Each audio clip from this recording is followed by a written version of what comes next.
Good morning and welcome to the Bloomberg Daybreak Asia podcast. I'm Doug Krisner. Here are the stories we're following today. Joining us now is Michael Landsberg. He is the CIO at Landsberg Bennett Private Wealth Management, joining us from the west coast of Florida. Michael, thanks for making time. Obviously, this is going to be a very critical week for markets. We've got the election and elections that will determine the control of Congress. We've got a Fed meeting and a list of key earnings. One of the things that's interesting is that typically the Fed's two-day meeting will wrap on a Wednesday, but because of the election this month, we won't have a Fed decision until Thursday. And I think we can agree that the market right now is struggling with whether the Fed will slow down or speed up the pace of rate cuts. What say you? Yeah, I would agree. I think actually the Fed's going to continue to probably cut 25 basis points in November. But I really think the December and further cuts are really in question here, given kind of where we are. I think you're going to start to see we did a little bit last week, a reacceleration of inflation. I think that's going to get worse. And I think the Fed will be on the sidelines, probably after November, at least until something really starts to change. One of the things that's been striking is the volatility in the bond market, and I'm not sure of the message here. Do you have a sense of what the bond market may be telegraphing? I would tell you the bond market has moved, more. The move index is what we look at, an amazing amount of period of time in 30 days. And I think really what it's coming to, and I think I liken it also with gold, is I think the bond market has figured out that inflation is going to be back, and I think gold has indicated that. I think the dollar as well, and I think that the rest of the market is hoping for more cuts, and I think the bond market, historically a little smarter than the equity market, has kind of said, I don't think this is going to happen, as we've had a huge move basically since the late part of September. Really unprecedented is how rates have backed up when the Fed cut. Does that make the equity market especially vulnerable? I think it does. I think the equity market wants to get more of their cuts, because I think cheap money has been good for equity markets for a long time. I think they like it when it gets cut, and I think a pause is not going to be a great thing. Again, I don't think you're going to see that in November. I think you get the cut, but I think December on, I think people are going to have to start looking at saying, what's the bond market telling us? And the bond market's telling us there's concerns about inflation. There may be concerns about growth. And maybe we're going to see, the Fed be really more data dependent and seeing where that goes over a few months. So the equity market stateside got some juice last Friday. We had Amazon jumping about 6%, some strong results there.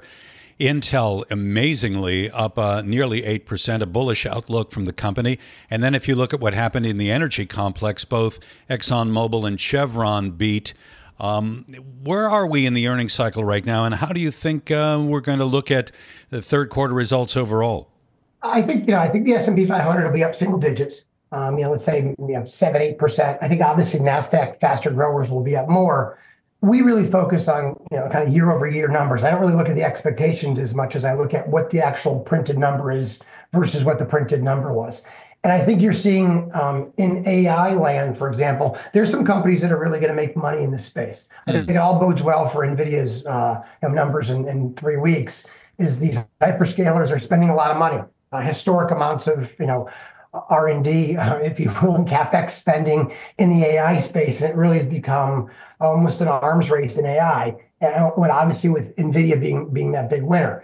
I do also think there's some places that are going to see earnings growth that aren't simply AI. And I think the energy complex is one that we've liked because it has lagged so much over the last 12 months. It's the worst performing sector. I think you always want to have a little bit of an eye towards what has underperformed. Are the earnings still healthy there? And there's no excitement in the space. That's probably a place to put a couple dollars, simply because there is not a lot of energy, no pun intended, in the energy complex, or no excitement. I think that makes some sense to have some money there. Michael, I'm sure that you're taking a lot of questions from clients about the impact of the impending election on financial markets. Give me a sense of what you're saying to them, both on the equity side and on the fixed income side as well. I think ultimately, we tell clients all the time, earnings drive stock prices in the medium and longer term. It's really what we want to focus. The short-term swings and kind of the back and forth whipsaws that you see are really tough to kind of game. We did actually a number. We got some analysis. We went back to the Eisenhower administration and looked at Republican administrations and Democratic administrations. And I told clients it was about an annual 1% return difference over that period of time. So for people to get really, really crazy about it as a long-term investor does not make a lot of sense. And we do believe both candidates are going to spend a lot of money. I think that's a given. I haven't seen anybody talk about fiscal restraint, reduced spending. I see the opposite. I see programs that are going to increase our deficit, increase our debt. And I think you've got to be, looking at that as an investor is to say, okay, that's going to be an environment where, what's going to be a good thing? Are rates going higher? Is that going to be higher for longer for rates and inflation? And we want to make, bets around that. We've extended duration a touch from being very, very short to kind of, in the middle now, still a little bit lighter, if you will, than the ag. But I think at some point here, rates are going to be high for a longer period of time. I don't think it's going to be the juice that people expect to fuel mortgage refinancings and things like that. So I think either candidate, I think what you want to look at is ultimately when there's an election, what is that going to do to earnings? And taxes obviously will play a role in that. Our corporate tax is going to go higher. That means earnings are not. I'm wondering if you're seeing opportunities offshore, particularly in emerging markets, and you can put China in that basket if you'd like, given the idea that we may be looking at much higher tariffs in the United States as it relates to imported goods from China. Does that cause you to maybe play the reshoring trade in some way, or what does it do to your thinking on offshore markets? And I think offshore markets, one of the advantages, and we do like India, there are some emerging markets. We're kind of slightly positive on China. I think what's happened is, I look at India, and in the growth rate, India is 2 or 3 times the GDP rate of ours. So I think that's certainly a positive. They've got an environment structurally that's more like ours. China is a communist country. India is a capitalist country. So I'd favor some of those places. I think that you can look at, offshore. I think most investors are probably underweight emerging markets and even developed markets over in Europe. And I think it makes sense to have some allocation to those areas. The issue with tariffs, I think historically we know they drive the cost ultimately to consumers. So I don't think it's a great opportunity to be able to say it's really going to punish, these overseas markets. It probably punishes an American consumer. I do like the fact that we do manufacture some things more and more here. But again, that's a tough environment simply because it costs so much more to manufacture things here with what we have to pay workers in terms of benefits and things like that. So I don't look at that as an easy trade. I think there's some other trades that we like more that are demographic, that are things that I think will continue to do well. But I think you should have some money overseas that are in some areas that do have higher growth. I mean, the U.S. will have some decent growth, probably 2 to 3% GDP, but there's places that are faster. And I think people need to have some money there. Again, most U.S. investors are U.S.-centric, but having 100% of your assets in one country doesn't make a lot of sense. Given we're such a global economy and we trade with so many partners, it does make sense to have some money overseas. But what if the reshoring trade is more about Mexico than the United States? Do you want to be exposed to Mexico right now? We don't. We're not the biggest fans of Mexico, and we look at some places where we would be long, or in essence we'd be short. And short meaning we're just going to completely avoid it. Mexico would probably be one of those markets. I think there's a lot of depending on who wins, there's a lot of political baggage that might go with that. So I do think there's some areas that the U.S. can make some inroads in terms of manufacturing, but I think a lot of what we're looking at is going to be those demographics, and trends that we're going to see for 3 to 5 years that are going to work. And some manufacturing coming back would be great, but our issue, as always, is we can't really manufacture a lot of software, engineering type stuff in the United States because our schooling's not where it needs to be. That stuff needs to be done in China, needs to be done in India until we kind of can refigure out what we're doing educationally. Michael, we'll leave it there. Thank you so much for making time to chat with us. Michael Landsberg is the CIO at Landsberg Bennett Private Wealth Management, joining us on the Daybreak Asia podcast from the west coast of Florida.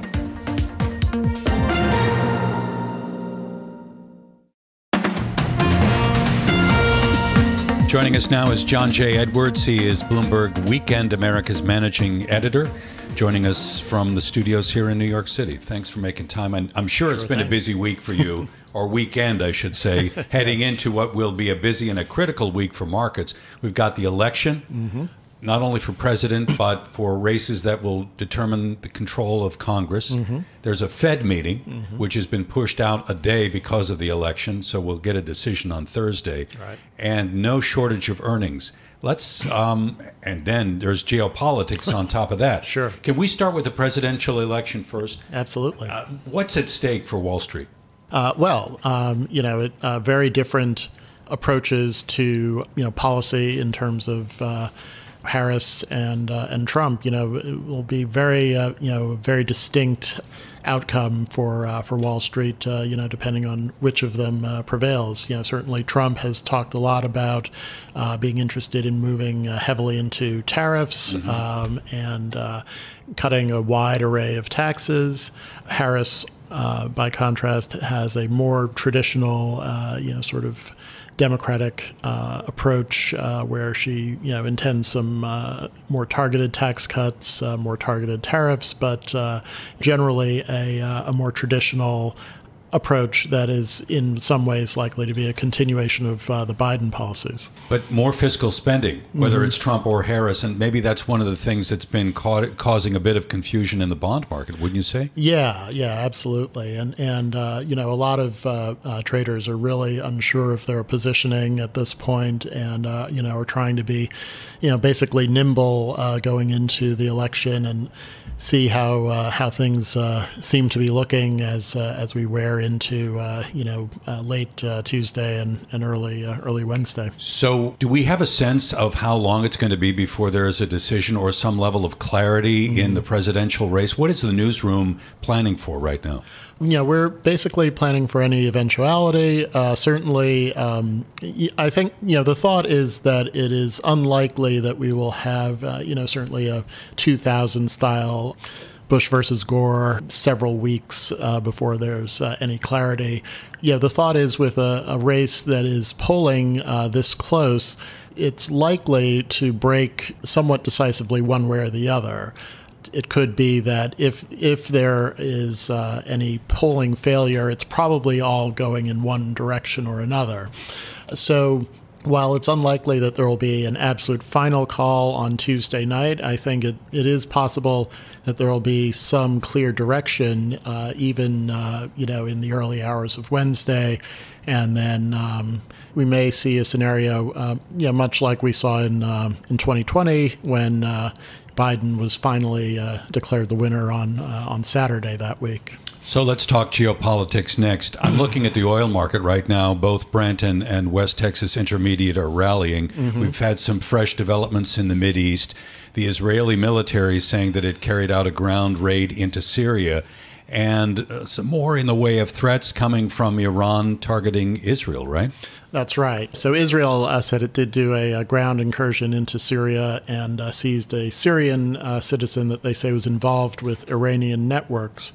That was a first in the current conflict with Israel going into Syrian territory. So that is something of an escalation there. And then in further escalatory moves, the Iranian government this weekend started making saber-rattling kind of statements about its intention to strike back against Israel in retaliation for Israel's latest retaliation for Iran's previous missile attack.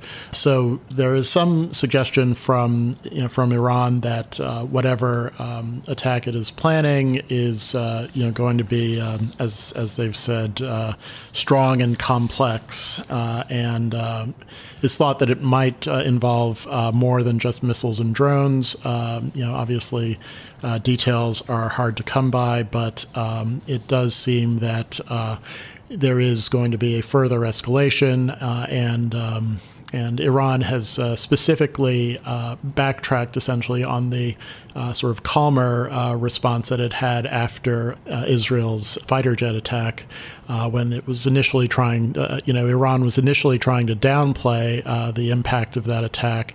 They have now called that a miscalculation and are suggesting that whatever they do next in Iran will be somewhat severe. So, John, we'll leave it there. Thank you so much. John J. Edwards, Bloomberg's Weekend America's managing editor, joining us here on the Bloomberg Daybreak Asia podcast.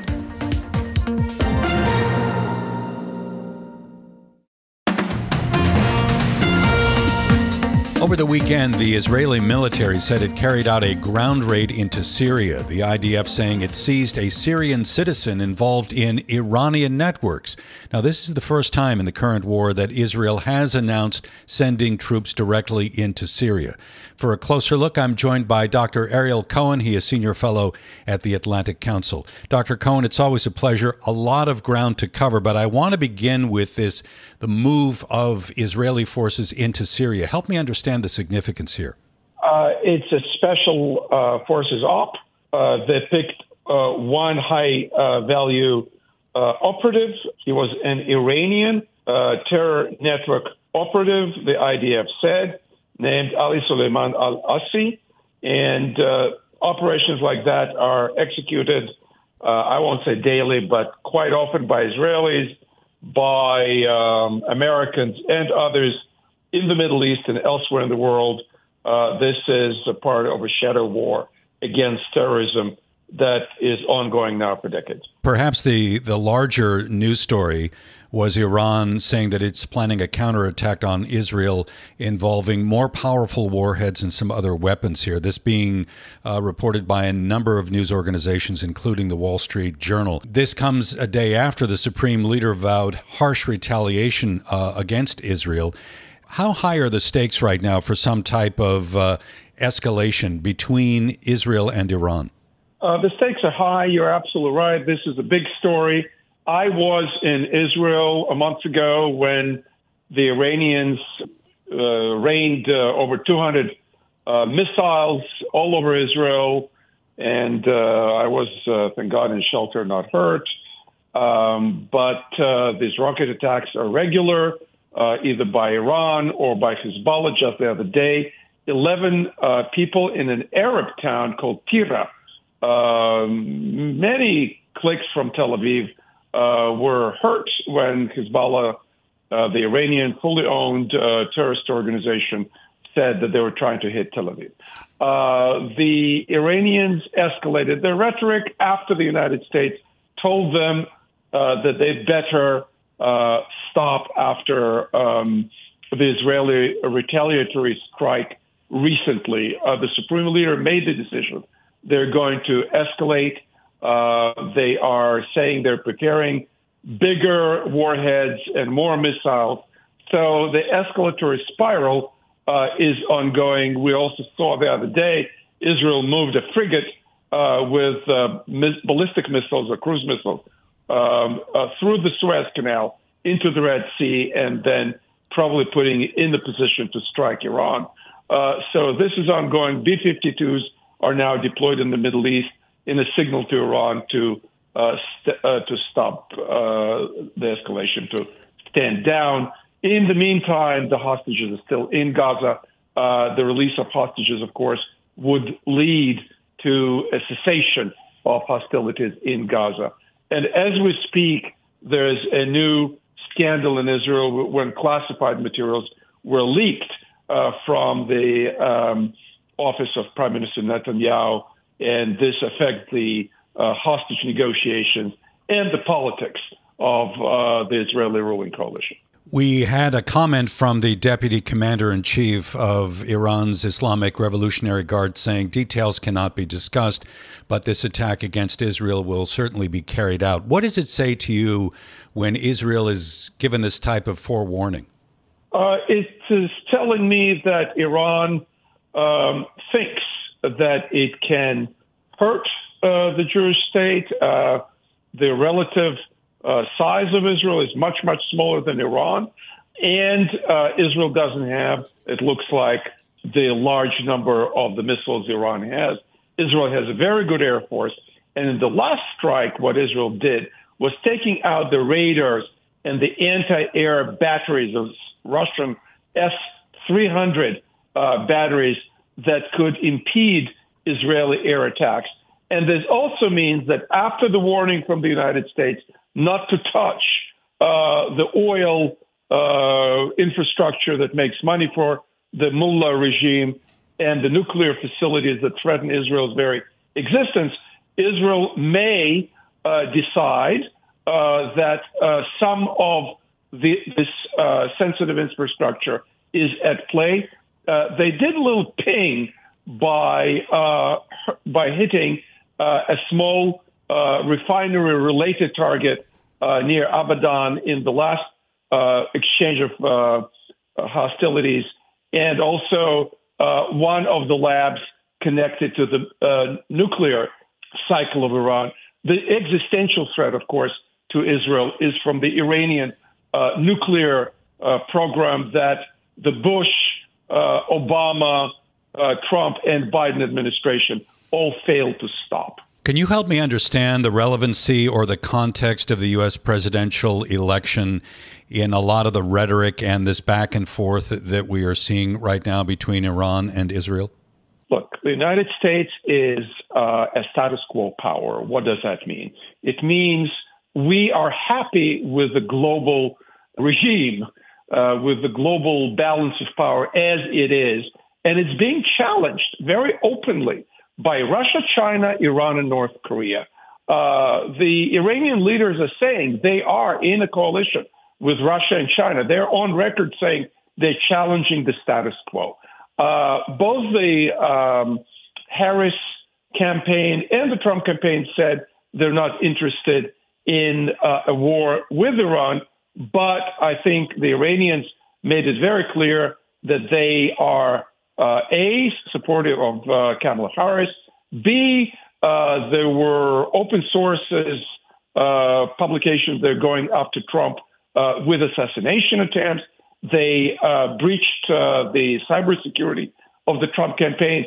So they are really not happy if Donald Trump becomes president, and they hope that after the elections, if Harris wins, there'll be more pressure against Israel. Dr. Ariel Cohen, thank you so much. It's always a pleasure. Dr. Ariel Cohen is Senior Fellow at the Atlantic Council, joining us on the Bloomberg Daybreak Asia podcast. This is Bloomberg Daybreak Asia, your morning brief on the stories making news from Hong Kong to Singapore and Wall Street. Look for us on your podcast feed every day on Apple, Spotify, and anywhere else you get your podcast. Our flagship New York station is also available on your Amazon Alexa devices. Just say, Alexa, play Bloomberg 1130. Plus, listen coast to coast on the Bloomberg Business app, Sirius XM, the iHeartRadio app, and on Bloomberg.com. I'm Doug Krisner. Join us again tomorrow for all the news you need to start your day right here on Bloomberg Daybreak Asia.